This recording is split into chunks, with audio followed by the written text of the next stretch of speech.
আপনারা কান্না করছেন কি হয়েছে?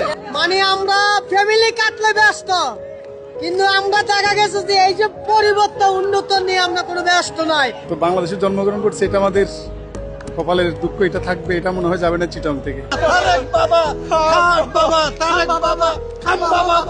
দর্শক, আমি এখন বর্তমানে দাঁড়িয়ে আছি বাংলাদেশের ক্লিন সিটি গ্রিন সিটি খ্যাত চট্টগ্রাম নগরীর প্রবর্তক মোড়ে, এবং নগরী আসলে কতটুকু ক্লিন হলো বা কতটুকু গ্রিন হলো তারই উদাহরণ আপনারা কিন্তু দেখতেই পাচ্ছেন যে আমার পেছনেই কিন্তু ঠিক রূপালী গিটার আছে। সেই রূপালী গিটারও আজ পানিতে ছুঁই ছুঁই অবস্থায়, এবং আমার চারপাশে কিন্তু আপনারা দেখতেই পাচ্ছেন যে আসলে আমি বর্তমানে যেখানে দাঁড়িয়ে আছি এখানেই কোমর পানি। আমি যদি আরেকটু পিছিয়ে যাই তাহলে সেই পানি কিন্তু আসলে বুক